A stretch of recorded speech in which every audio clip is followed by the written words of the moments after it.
Shabbat Shalom mga kapatid sa Panginoon at welcome sa ating programang Ilaw ng Mesiyas at sa inyo ng Light of Visayas Sorcerer Ministries at ang Light of Visayas Ministries Canada.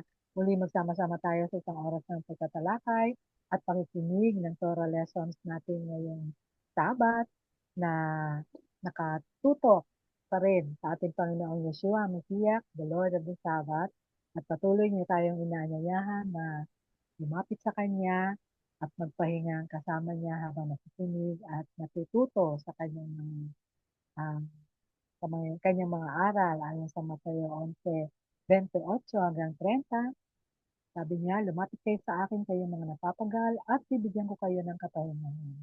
Pasanin niyo ang aking pamatok at natuto kayo sa akin sapagkat ako ay maamo at mapagpakumbaba at masusumpungan ninyo ang kapahingahan ng inyong kaluluwa. Ako po ang inyong lingkod, Mr. Debbie Sorrello with Brother Richard Gison sa kabilang linya. Shabbat Shalom, Sister Deb. Shabbat Shalom, mga kapatid, mga kaibigan. Shabbat Shalom, Brother Richard.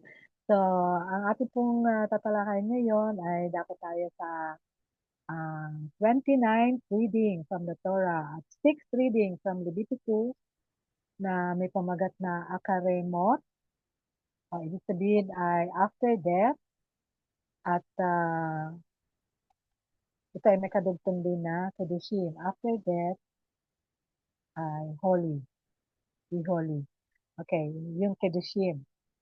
So, ito po ay halhango sa unang mga kataga na mababasa natin sa first verse ng reading from Leviticus chapter 16 verse 1 na nagpapahayag na now the Lord spoke to Moses after the death of the two sons of Aaron. So, yan po sa Leviticus 16:1. At ang kabuuan ng ating Torah lesson ay Leviticus chapter 16 hanggang Leviticus chapter 20 verse 27. At ang Torah portion natin ay nag-describe ng seremonya sa tabernakulo para sa Holy Festival ng Araw ng Atonement o Day of Atonement. And then also yung establishment ng general rules for sacrifice at ang sanctuary. Okay? And then it also lays down specific laws about permitted and forbidden sexual relationship. Ganun din po yung kagaya rin po ng nasabi natin na may kadugtong ng pamagat natin Akaremot Kedushim. Yung Kedushim po ay nagpapahayagan ng Panginoon. Sabi niya sa Leviticus chapter 19 verse 2, "You shall be holy for I the Lord your God am holy." At dinidescribe din ang ating Torah lesson ngayon tungkol sa banal na komunidad sa pamamagitan ng mga specific commandments, mga instructions ng Panginoon sa bawat grupo o kabuuan ng Israel. And also may warning din mula sa pagkakasala tungkol sa sexual immorality and idolatry at malalaman natin bakit ito death penalty for certain sin. At ganun din po ay patuloy din na pinapahayag ang kabanalan.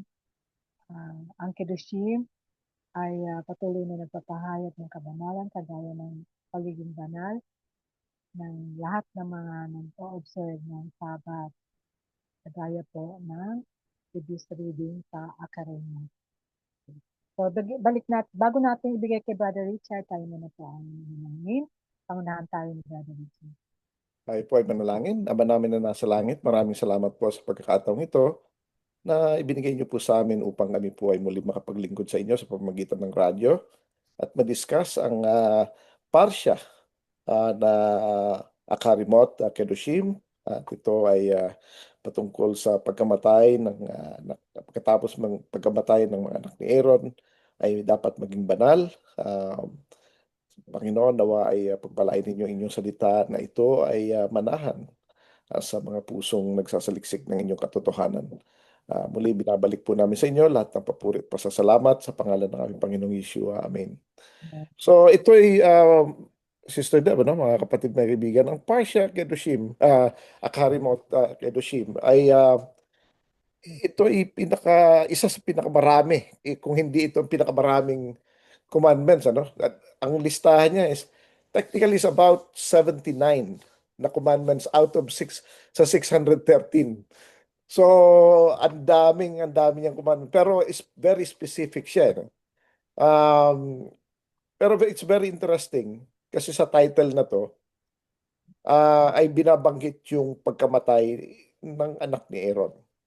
So again, yung anak ni Aaron na dalawa, si Nadab and Abihu, yung panganay at pangalawang anak, ito sila yung nakakita sa Panginoon eh. In his image, hindi yung personal na face to face, pero narinig nila yung boses mismo ng Panginoon. Sila yung mga very few na naka-experience nun. Kaya nga sila yung mga, kumbaga, top-ranking priest. Kasi si Aaron ng high priest, si Nadab being a firstborn, siya na yung next na high priest Tapos ayun, tumirada ng, sumobra doon sa gustong gawin napatay tuloy sila. Kaya sabi ng Panginoon, be holy, for I am holy, sabi niya, no? Minsan, nakakaano din yung nakakaranas ng privilege kasi parang minsan parang feeling natin spoiled, spoiled tayo. Yan, no? Parang Nakakalito, parang may sense of nakakalito. entitlement. Yan ang nakakatakot yan, Oo, yung may sense of nakakatakot entitlement. din pala pag gano'n na nasa gano'n kang O parang kalagayan. umabuso Na na. nagiging proud, o Yan. maraming nahuhulog sa ganyan. Oo, Ay, minsan nagiging tukso din yan. yeah. Maraming mga taong naging banal sa harapan ng Panginoon at Mm, nahulog sila mhm, kapag napaboran sila at mhm. naranasan nila yung presensya ng Panginoon. Yan, no? Dapat Nakakatakot din. dapat maging habang lumalapit tayo sa Panginoon, habang marami tayong nalalaman sa kanyang mga commandments at ginagawa natin Lalong ito, pababa ng dapat pababa. lalo tayong matakot, lalo tayong Lalong pababa ng maging pababa. aware sa kawari sa kanyang mga ano, no. So Mm. anyways, isa sa mga bagay dito na nabanggit actually, isa sa mga pinaka-importante rito ay yung second greatest commandment, to love your neighbor as yourself, no? Ah, nung panahon ng andi dito ang Panginoong Yeshua, hindi pa siya establish kung ano talaga yung greatest commandment. So parang ano pa parang hindi pa talaga nila ma-figure out. So under debate pa. So si Yeshua ang ano na talaga nun kasi tinanong siya ano ang greatest commandments? So, sinabi niya, love the Lord your God with all your heart, with all your soul, with all your mind. And the second commandment is like this, love your neighbors as yourself. So, then later on, tinanong ulit yon. Binalik naman ni Yeshua ako ng tanong. Ano sa tingin mo? Siya ang sumagot niyan, yung lawyer. Sabi niya, love the Lord your God with all your heart, with all your soul, with all your might. Tapos love others as you love yourself. Others. Love your neighbors as yourself. So sabi niya, you do that, you're not far from the truth. So okay. Ngayon, pero may tanong. Sino ba yung neighbor ko? Yan, Who's my neighbor? So nagbigay ang Panginoon ng story about the Good Samaritan. Na meron nga itong Samaritan itong Jew pumunta sa Israel, sa Jerusalem to worship, pero ginulpi siya, ninakawan siya. Halos pamatay-matay na siya. Tapos may dumaan na pare, tiningnan siya, lumayo. May dumaan na Levite, nakita siya, lumayo. May dumaan na Samaritan, yung pinipersecute nila, pinipersecute ng mga Jew yan Kasi nga, itong mga Samaritan, wala rin sa hulog. Sinabi na ng Panginoon yan, you Samaritan, you do not know whom you worship. We Jew, we know whom we worship. So, kasi sila, Torah-based lang sila, wala silang mga prophet, wala sila yung nabiim sa Ketubim, yung prophets and writings. Tapos ang ano nila, hindi talaga sa Jerusalem, pero itong Samaritan na to, ay pumunta ng Jerusalem. So, ibig sabihin, in line din siya sa katotohanan, hindi na siya nalalayo. Nung nakita niya itong tao, tinulungan niya. So bakit ka mo lumayo yung priest saka yung Levite? Kasi magiging unclean sila pag hinawakan nila yun. And may duty sila to perform yung priestly Oo. duty. Hindi sila Pero pwede umabsent. hindi sila pwede umabsent at hindi sila pwede. Pag naging unclean kasi sila, two things yun eh. Hindi sila sure kung patay na. Kung patay Mm. yun, 7 days silang unclean. Kung Mm. hindi patay yun, overnight, one day, yung the whole, well, until sundown. Ang sabi doon, you will be unclean until sundown. So, ibig sabihin, pwede pa rin pag inisip mo eh. Nakita naman Mm. nila buhay pa, mukhang naghihingalo pa. They could have helped. Tapos, mag-wash sila ng clothes, mag-ano, they will be unclean until sundown. Kung nangyari yun sa mid-afternoon, may ilang oras lang sila na magiging unclean. No? Mm. Kung umaga nila sinimulan hanggang hapon, ano, provided na buhay yung tao. So anyways, ayaw nilang mabother, gusto nila mag-focus sa service. Yung Samaritan, yung kaaway nila, yung pinipersecute nila, yung inaapi nila, yung pantumulong. Ngayon tinanong ng Panginoon, sino bang neighbor dito? Sinong good neighbor? Yung Samaritan, sabi niya. Okay. So it defines kung sino talaga yung neighbor natin. Yung ah, mga nangangailangan ng tulong na within our area, within our reach, no? Mm. Yung ka-interact natin. So anyways, dito in-specify dito lahat ng mga commandments, ano? Sa Akarimot, yung first part, kasi twin parsha ito, 28 na mitzvot, 28 na commandments, ano? Ang Mm. nakalagay. Yung sa ano naman, sa Kedushim, be holy, 51. So 79 ano. So medyo marami-rami yung ano. So itatry natin i-discuss as many. Pero siguro po point out ko lang yung mga pinaka-importante. Um, ang sabi dito yung una, ang pari daw hindi dapat pumasok sa temple ng sanctuary ng basta-basta na lang. So dapat with preparation and everything. So ibig sabihin, hindi tayo pwedeng kung kailan natin gusto, no? We have to be clean, we have to be prepared, ready yung heart natin, ready ang soul natin, ready ang mind natin, ready ang body natin, no? Pangalawa is to follow yung Yom Kippur service procedure, yung may proseso. So, in our case, meron tayong kol nidre, which is yung renunciation of vows. Tapos, magpa-fasting tayo and all, no? So, yun ang mga ginagawa, no? Um, yung not to slaughter sacrifices outside the temple courtyard. So, hindi tayo pwedeng gumawa ng mga certain things. Ito, based sa sacrificial system. Since walang temple, anong ibig sabihin nito? Mm. Yung may mga certain holy practices tayo na hindi natin dapat gagawin sa mga mali-maling lugar. Dapat it has to be done in the right places, no? Um, uh, yung mga forbidden relationship, ito nabanggit dito, no? Yung sa kapatid, sa magulang, sa mga in-laws, sa mga um, pati same-sex, Sister Deb, hindi pwede. Mm. Or relationship with animals, yung sexual relationship with animals. Yes. Death Oo. ang kapalit nun eh. Yung ano, Sister Deb, ano, ito, ano ko lang, ma-mention ko lang. Kasi ang mga tao, isip nila modern na tayo, modern. So kaya Mm. may same-sex marriage na. Ito, noon pa ito, acceptable na ito eh. Noon pa eh. Pero pinagbabawal nga ng Panginoon, hindi pwede. So, Oo. ang Kaya mga nabunggan Jew, sila. ang mga people of God, they should not be doing that, mga Israelite. Pero yung nations, ginagawa na nila yan. Common Ever na sa since. kanila yan. As a matter of fact, di ba, si Alexander the Great, bading yun eh.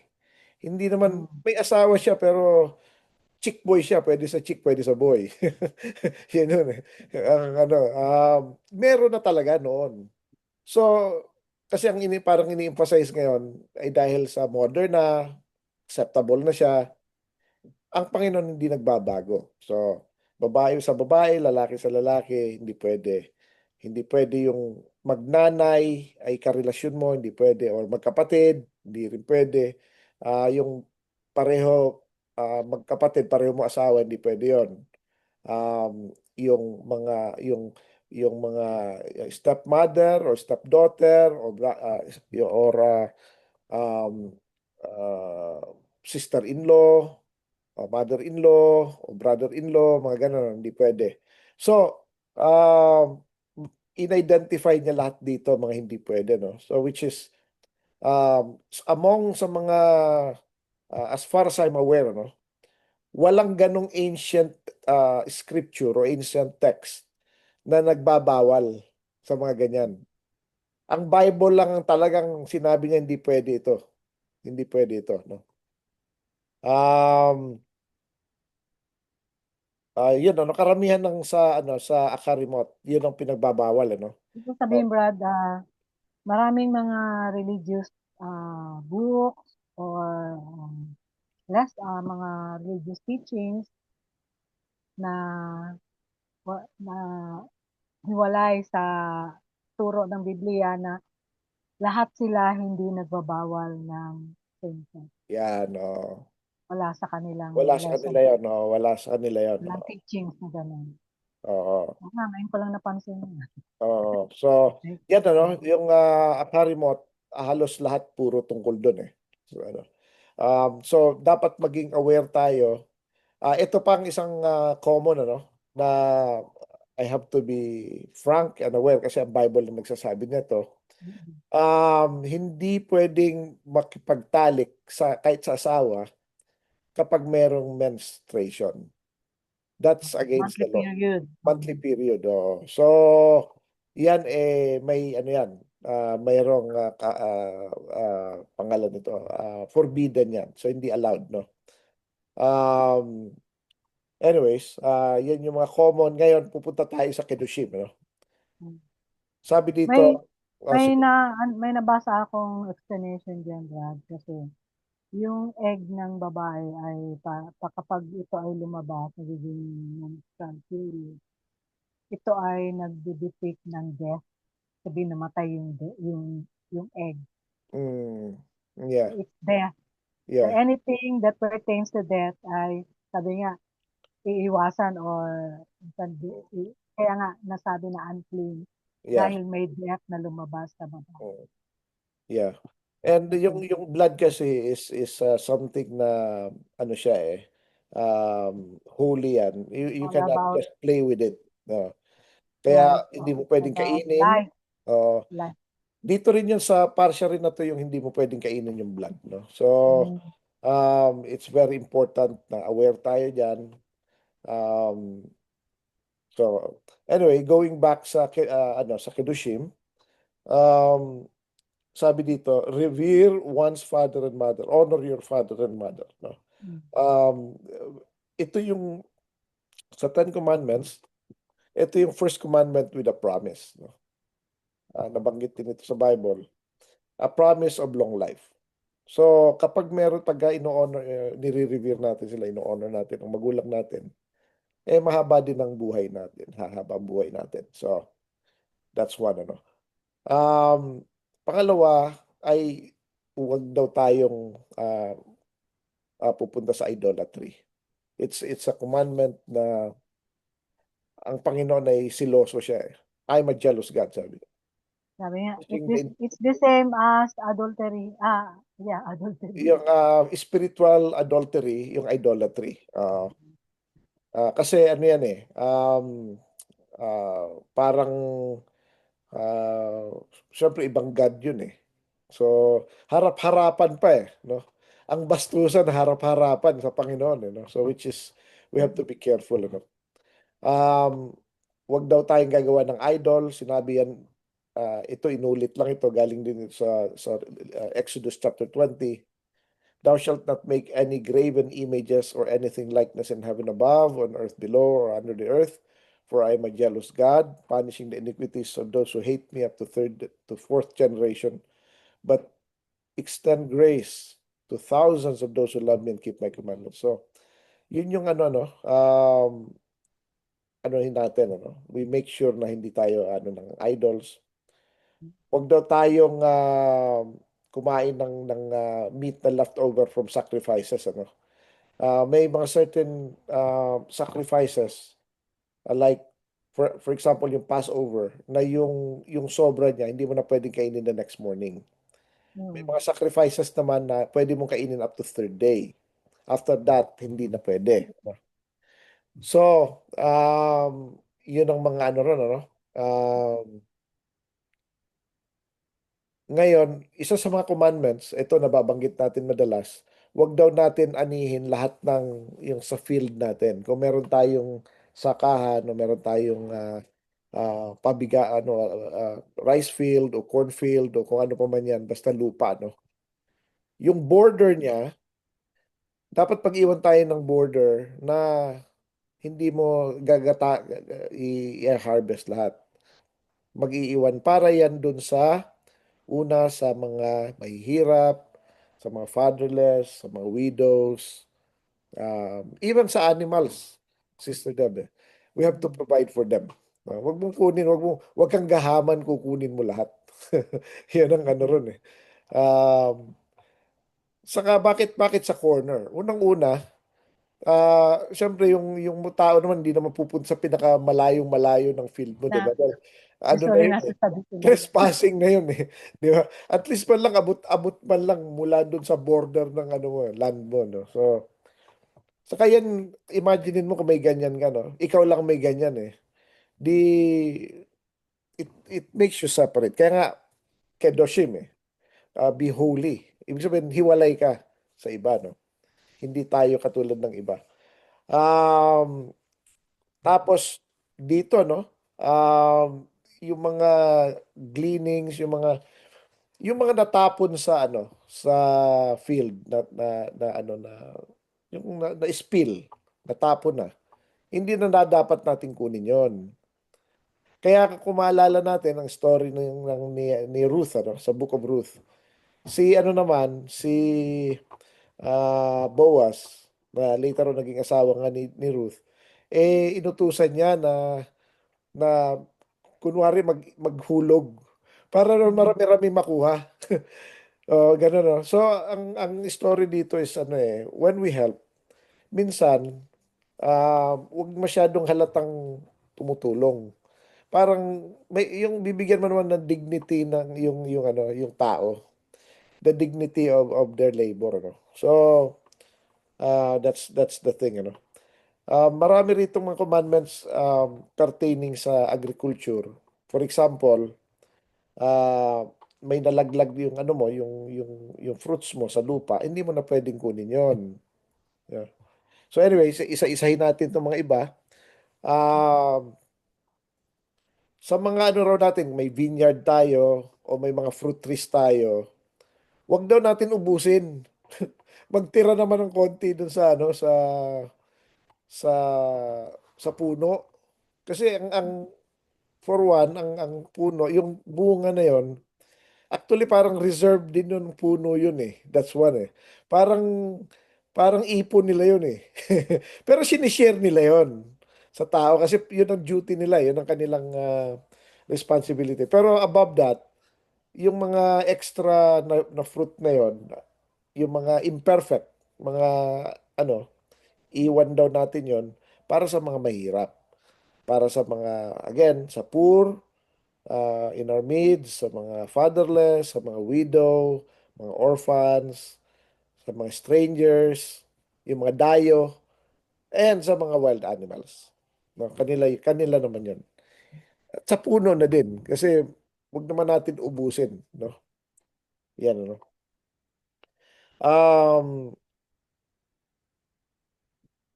Dito rin ano yung mga ano na minsan hindi lang lahat ng mga pangit ang iiwanan mo. Mag-iwan ka rin ng konting maganda. Para naman may makuhang maganda rin, ano? Mm. So, yan yun, ano? Tapos, binilan dito, wag daw tayo magnanakaw. Do not steal. No? Wag magnanakaw. Yung mga mali-maleta eh. Maraming ninakaw eh. O mga ano eh. No? So, wag daw magnanakaw. At wag daw itanggi yung ano yung kapag may ipinagkatiwala sa iyo na gamit. Sabihin mo, hindi, wala kang iniwan, ganun. Kasi pinag-interesan na no? So, wag daw ganon. Wag din magsiswear falsely. Yung mga nagsasabi, meron kang utang sa akin, ganon, ganon. Or, wala akong utang sa'yo. Mga ganon. So, mamatay man, mga ganon eh. Yung mga nakalimutan na no? So, wag daw magsiswear, no? At huwag magsuswear falsely in God's name. Yung idadamay pa Panginoon. Alam ng Panginoon yan. Ayos So, huwag daw natin idadamay ang Panginoon sa ating mga ganong kalokohan, ano, transaction. Ano. Do not swear falsely in God's name. At ito, no, huwag daw i-withhold ang sweldo ng tao or yung magbayad ng utang. Dapat daw magbabayad tayo ng utang. So, magbabayad tayo ng utang. Wag daw tayo magnakaw o manloko ng kapwa. Yan ang mga Mm. ano riyan Yung mga budol-budol, mga networking, mga kung ano nung mga nung the other last week, Sister Deb, Mm. um, nasa mall ako, kumakain ako. Yung kabilang table, mga Pilipino rin Parang kumbinsi doon sa kawawang isang tao naman. Pinagtutulungan talaga Parang ini-entice nila na mag-invest ka rito sa ganito kasi yayaman ka kagad kahit wala ka ng alam, mga ganun-ganun. Mm. Alam yung mga quick money, quick ano na Yung pangit madali yun. ang kita. Tapos tulong-tulong pa sila. Nagte-testify sila. Pero alam ko naman na ipinapangako nila na pag ano ka sa stock market, ganito, ganito, ganito, yayaman ka kahit wala kang alam. Ako, I invest sa stock market. It's not that easy. And sometimes you're gonna lose a lot. So, dapat alam mo ang ginagawa mo. So, kawawa naman yung tao, pero hindi naman nakinig mo kasi marami sila Isa lang yung kausap nila parang kinukumbinsi. Wag daw ganon. Wag daw ganon, no? Sabi ng Torah. Ah, wag i-defraud ang kapwa. Ah, kaya sa part ng Ten Commandments ang nakalagay doon na ang do not steal, Pero ang ano talaga doon in effect, wag kang manloloko. Thou shalt not defraud. Yung lolokohin mo ng harap-harapan. Kasi yung stealing, ninanakaw mo ng patalikod Hindi niya alam Yung defrauding, harap-harapan yun Talagang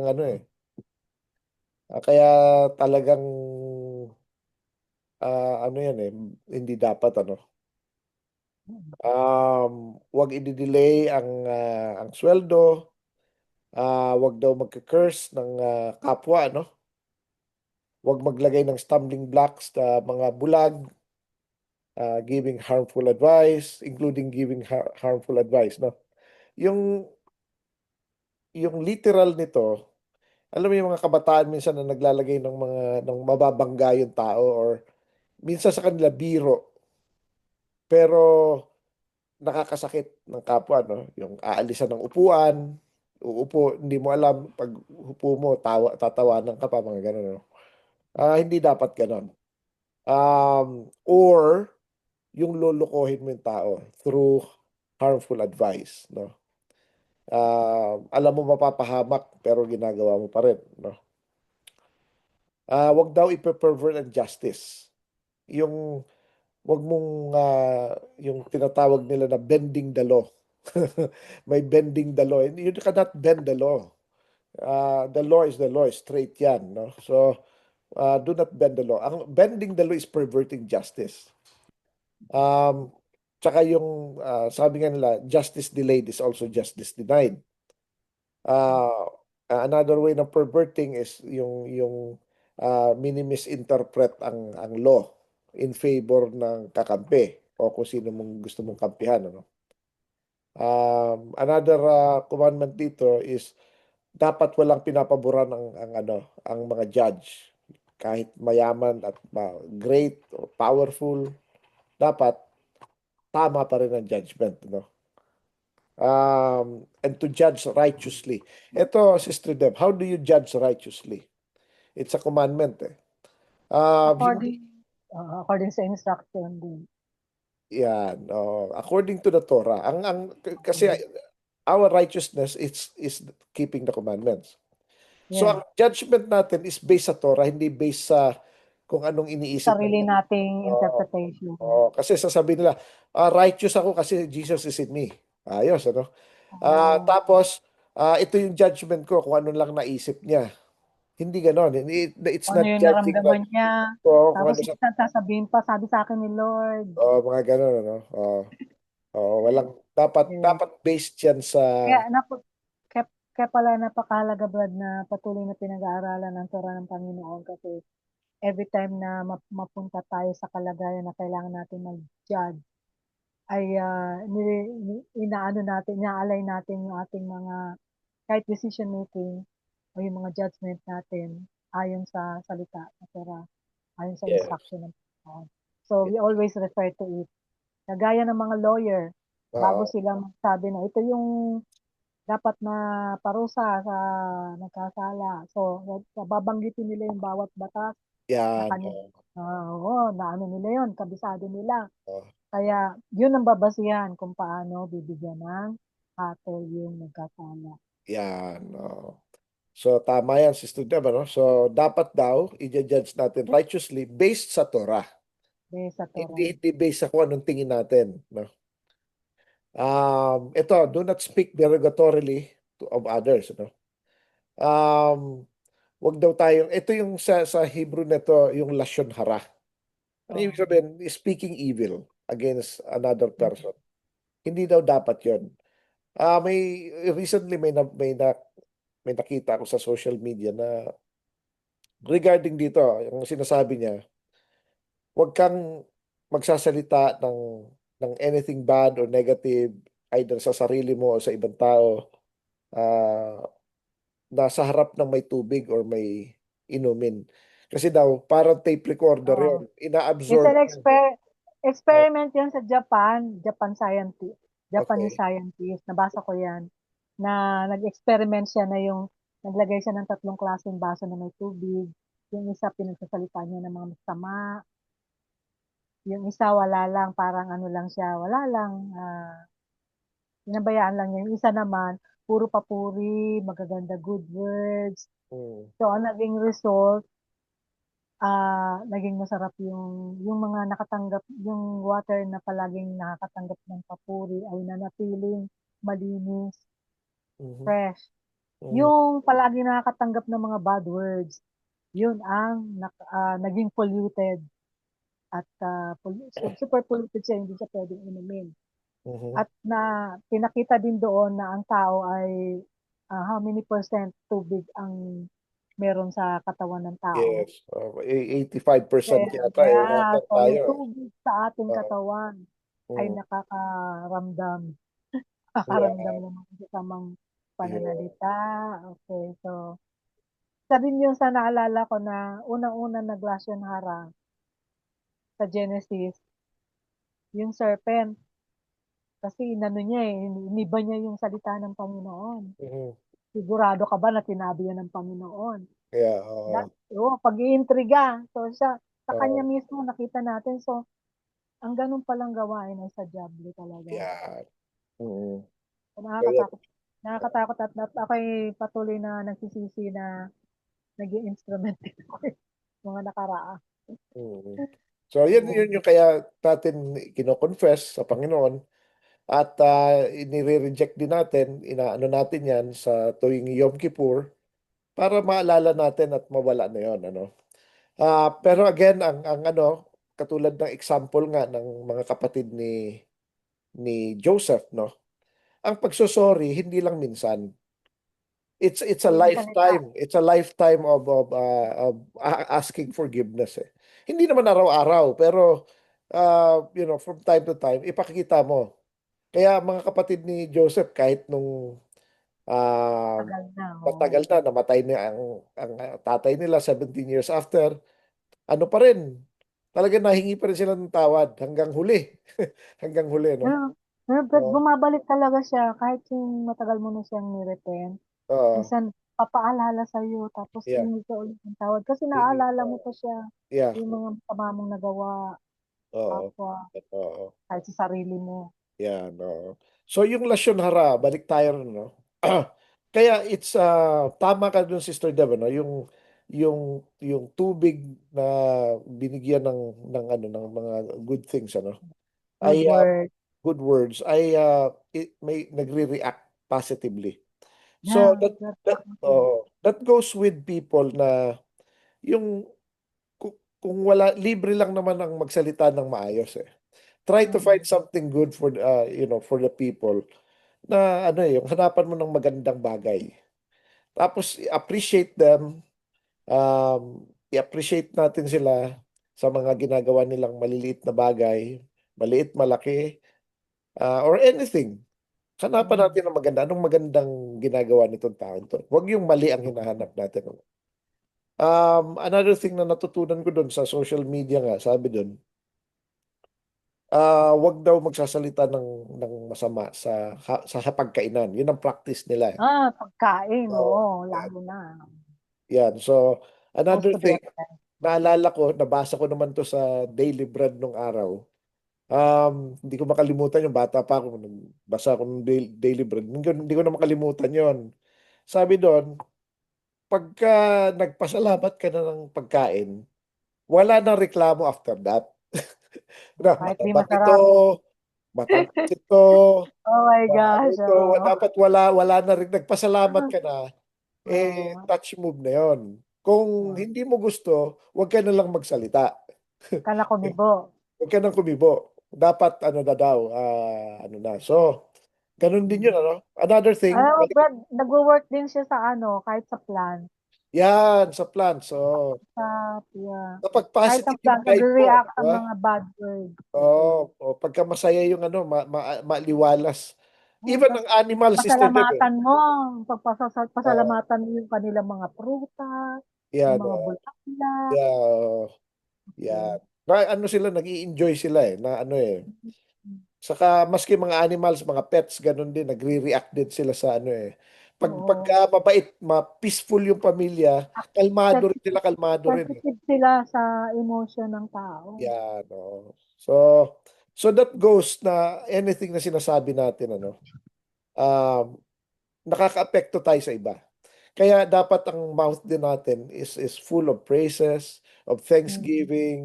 Kasi may effect siya hindi lang sa atin, kundi sa ibang tao rin eh. So, huwag tayo magsasalita ng anything bad against ourselves or against others. Kasi lasyon hara yan. No? Bakit pati sa atin sarili? Yung alam mo, yung common sa mga tao yung pag nagkamali, ang bobo-bobo mo. Pinapagalitan yung sarili. Ang tanga-tanga mo. Ganon, di ba? Napaka ganito ka. Ganon, ano? Hindi dapat natin ganonin na sarili natin. Kung ayaw natin na ginaganon tayo ng iba, ba't ginaganon natin sarili natin? Oh, Eh, yun yung golden rule na sinabi ng Panginoong Yeshua. Do unto others do not do unto as others you as you would don't like want them. others to unto you. Do not do unto others Uh, as you would eh, like them do eh, unto you. bakit pwede natin gawin sa sarili natin? Huwag natin gagawin kasi we can only love others as we love ourselves. Yeah. Kung kung hindi natin mahal ang sarili natin at binubuli natin sarili natin at pinupulaan natin sarili natin, malamang-lamang ganun din ang mangyayari niyan sa iba. Hindi natin Mm. mahal sarili natin. How can we even love others? Ganun, ano? So, minsan, Um, yun din yung basehan na minsan na-analyze din natin yung mga tao kapag halos may hatred sila sa sarili nila. mm, Alam agad natin na hindi pa niya kaya magmahal ng kapwa kasi yan, hindi pa niya namamahal yung sarili niya. yan, yan. So that's good, ano? Um, Ito, another thing ay wag daw tayong walang gagawin kapag nakikita natin na in danger yung tao, no? Hmm. Dapat may magsasabi man lang tayo. That goes with ano rin. Hindi Be lang a good physical, neighbor. yan, hindi lang Be a physical good kundi neighbor. pati spiritual din. Pag alam mo na papunta na sa death yan, say something, even a little. Kung ayaw, at least nag-warn ka man lang, di ba? Kaysa sa hayaan mo na lang talaga. Wag daw natin ipapahiya ang iba, wag daw tayong gaganti, yung mga ganti, mga revenge, ano? O wag daw natin, yung wag daw tayong magka-kim-kim ng galit. Yes. Kasi pag nag-kim-kim tayo ng galit, tayo rin yung affected eh.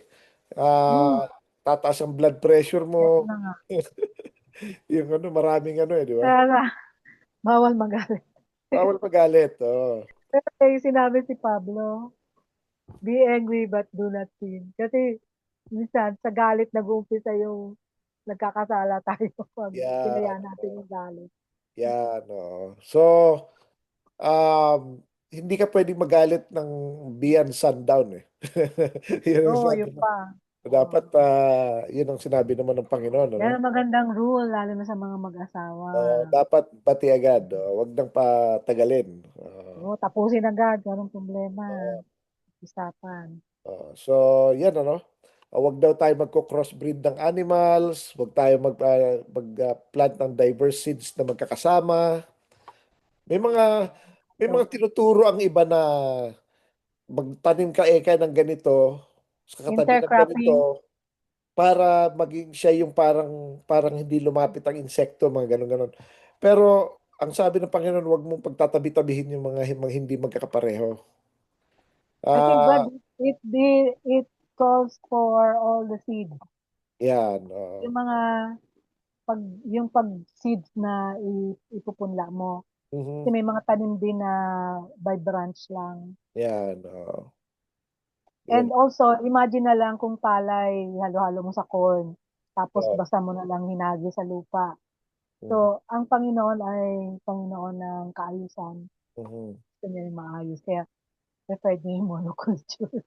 Yan. Oo. Batch by batch. Tapos ito pa, meron pa, pagka magtanim ka raw Yung ng puno, rice farming is monoculture. Yeah. monoculture, Kasama yung ginagawa ng mga farmers. ayun, Pero, nag-aano sila, nira-round nila yung pagtatanim. Halimbawa ngayon, pagkaani ng rice, susunod naman nila corn. okay lang yun kasi ang Naman, sabi lang balik naman, wag naman mo sa rice. pagsasama-samahin eh. Wag lang Wag paghahalo-haluin. together, Kaya lang, ang tinuturo ngayon sa agriculture, yung inaano sa ano na ma-utilize yung lupa. Kaya halimbawa, isang hilera talong, isang hilera kamatis, so Okay. ganon. Dapat Kaya may space lang, siguro.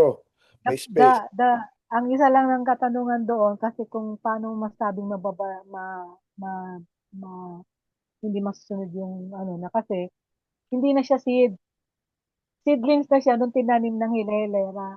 Oo. So, Pero ganun pa rin eh. kaya, Ganun pa rin pero eh. ang iniisip ko, ang understanding ko dun sa do not plant, yung pag inano mo, dinirekta mo na sa lupa ng magkakasama. Oo. Hindi, Pero ang kung ano dun by eh, seed, magkakatabi pa rin eh. Siguro may effect sa mga roots nila, nag-i-interconnect yung mga roots nila. Who knows kasama what na they yun do? doon. Oo. Oo. Kaya lang ginagawa nila, binubugbog nila sa fertilizer. Kaya nag-aano siya, nagpo-prosper. Pero I think may Oo. connection siya sa lupa. Sa lupa. Oo. Yan. Yes. So, ibig sabihin na pag na-overused ang lupa, lalo't iba't iba na ano, may effect din siguro siya. May effect din. Oo. May effect. Yan. Oo. Tapos, another thing dito is, ito, yung pag may punong kahoy ka, bagong puno yun, ano? So, lumalaki, lumalaki. After 5 years, o ano, unang bunga niya, hindi tayo allowed na mag-harvest. Hayaan lang natin siya. Kung kunin ng mga Hayaan lang. dayo, mga poor, mahirap, okay lang yan. Second year, Or ganun mahulog ulit. na lang sa lupa. Oo, Oh. mahulog na lang, hayaan lang natin. Second year. Sa mga punong kahoy ito, ang third year atin na yun. Yan ang ano, yan ang sabi. No? Yan So, sa mga talagang, kumbaga sa akin, nag-umpisa pa lang na yung bagong puno, mga 3 to tapos, 4 years, 4 to 5 years, tapos bago lumalaki, pumunga. lumalaki, gano'n. Yan. Kaya lang, Ah, yung matagal na nandyan, na namumunga, wala na tayong ano doon. Hindi na first yung three kasama. years pala, first 3 years. First Pang years. fourth year pala ang atin na. So, Yun. uh, Usually may mga puno na in first 3 years, wala namang bunga. Nagbubunga sila 4 to 5 years. Hindi, pagka basta yung unang bunga, hindi daw natin dapat kainin Ay yon. kung 4th year or 5th year saka lang nagbunga, Hindi, then basta, you're ano, 4 years suffering. na, based dito, 4 years na, tsaka siya bumunga, 1 year pa lang yon. Unang, kasi pang fourth Ah, harvest, doon sa, pala sa pang, nag-start. oh, dun, Doon pala kaya nag-start yung bumunga siya kanyang ngayon kahit konti pagbunga. lang, bumunga na siya sa first year, hindi. Second year, Mm. hindi pa rin. Third year, hindi pa rin. Pang fourth year, bumunga siya, atin na yon. Yan ang Mm. sabi sa ano. Whatever it is, kung ano yung reason ng Panginoon doon, eh, kung di man natin 100% maintindihan ngayon, iinutos niya yun eh. May reason siguro, baka may toxin yun. Who knows what they have, right? Ano utos yun eh. Pas dito, no, wag daw tayong maging gluttonous, wag matakaw. Oo, wag daw tayong matakaw. Tapos, wag daw tayo maging superstitious. Pilipino, superstitious masyado eh. Di ba? Huwag tayong, ang reason kasi ng mga Pilipino ganito, wala namang mawawala kung susundin natin yan. Mga ganun eh. Halimbawa, naliligaw. Mag ano tayo, magbaliktad ng damit. Oh, ganun. Common yan eh. Naliligaw. Kaya pag naglalakad sa may mga kabundukan o forested area, huwag kang turo ng turo. Oh, yan, mga ganun. Kung ano ng Sino mga nga turo mo? superstitious. Oh. Pag may dumaan na pusang itim mo, huwag ka na ganun. O Malas. O kaya huwag kang dadaan sa ilalim ng hagdan. yan, Sa likod or ng kapag hagdan. dalaga ka, wag kang sasalamin sa crack ng salamin. May crack na salamin kasi O magtatahi oh, ng suot mo yung damit, tinatahi mo. or magwawalis ng palayo, palabas ng pinto, dapat pabalik daw ang swerte. Yung mga ganun. O wag mawalis sa gabi. Maraming mga ganun superstitious eh. Belief, ano? Anyway, Brad, kapag gano'n naman ang halimbawa, meron tayong kasamahan na gano'n ang superstition niya, minsan, napakita na lang natin yung ating how to show love. Oo. Hayaan lang natin sila, we don't comment. Oo. Hayaan lang natin sila. So, it Oo. should be, respect kung ano yung Wag natin naman silang ituton na kung ano yung ayaw nila yung pag Huwag natin ko ginagawa mo. kontrahin. Lalo Oo. na't hindi naman siya kontra sa, Hindi hindi na siya loving your kumukontra sa neighbor yun kontra. eh. Hindi Hindi na. loving your neighbor, ino-offend mo na eh. Na-offend sila sa Minsan, ginagawa mo pa dahil, iniinsulto mo pa. Oo. oo, hindi dapat Huwag ka ganun. na lang kumibo. Tama yung sabi mo, Brad, huwag ka na lang kumibo. Oo, ganun na lang. Huwag ka na lang Huwag kumibo. din daw mag-engage sa astrology or divination. Yung mga ano, yung Mga horoscope. horoscope, yan.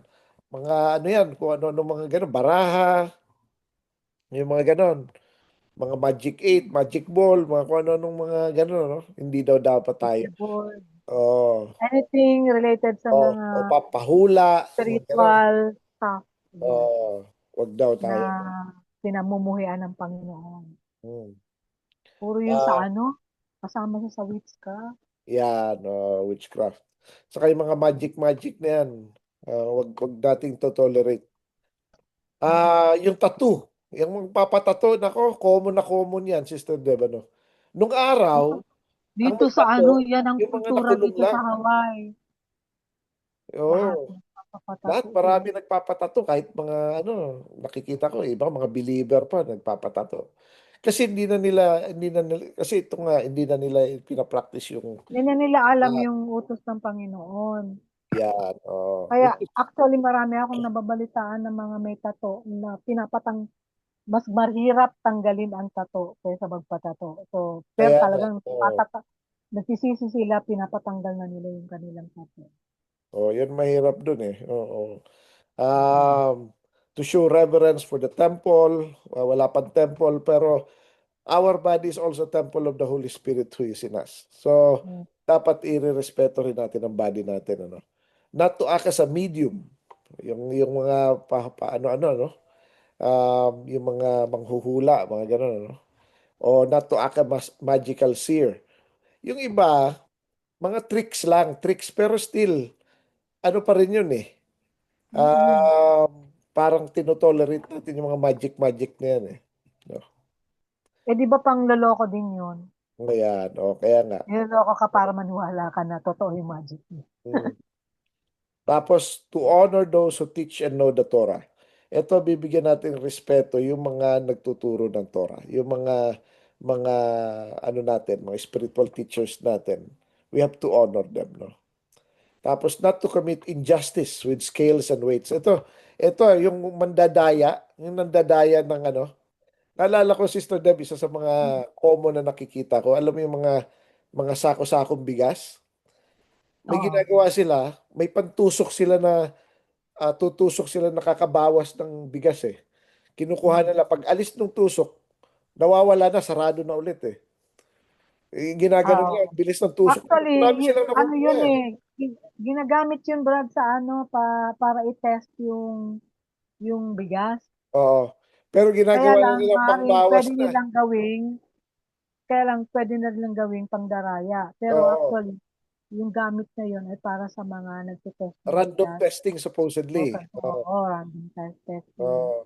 Ngayon, ano na, nagiging ano na eh, yung kadayaan na, no? O sa mga gasoline station, hangin na lang pala yung lumalabas, ano? Yung mga ganun eh. Hindi pala Tapos, ang bilis ng umaandar metro. yung metro. Oo. Yan. Kita mo, bumubula-bula, may hangin. Oo, yun ang mga mahirap doon eh. Ganun din yung mga ano, yung mga maling ano nga, mga maling weights ano.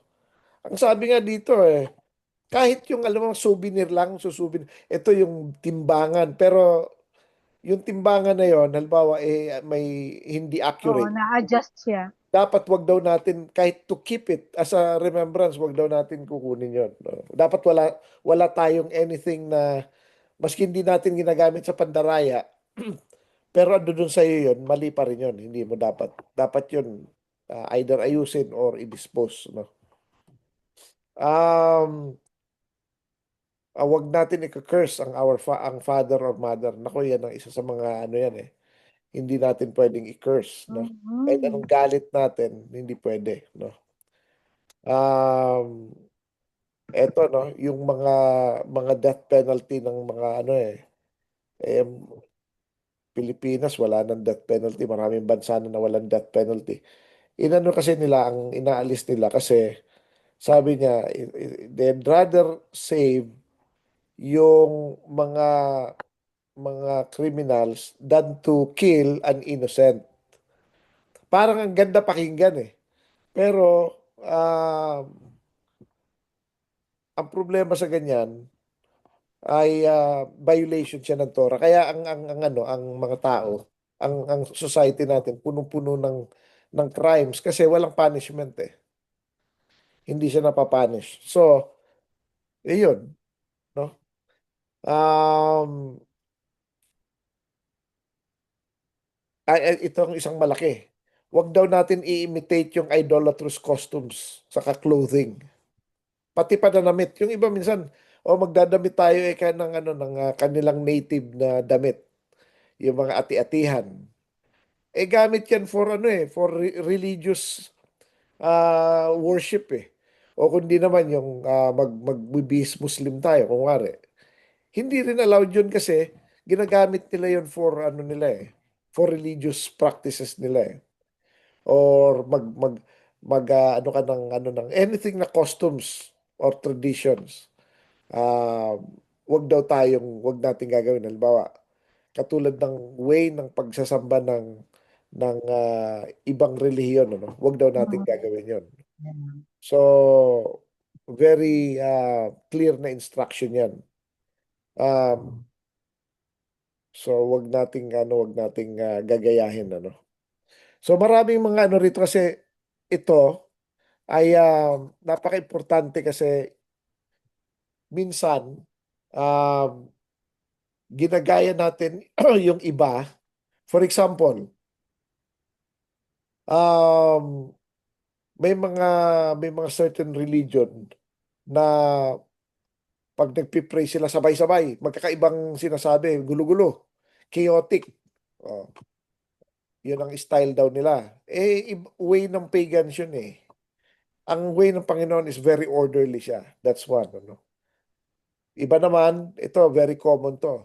Nag-worship sila ng a day na nag-worship din ng mga pagans. So, wag daw gagawin yon. Ginagaya natin yung ano. Katulad nung yung dati kong simbahan, Sister Dem. Mm. Nagse-celebrate sila nung araw, no, nagse-celebrate sila ng Halloween sa simbahan nila. Sa loob ng simbahan, yung mga bata dalhin doon magbibigay ng candy kasi daw sa mag Mm. may sound yata. Sister. Meron nga na ano na lumabas lang siya. Sandali lang yan.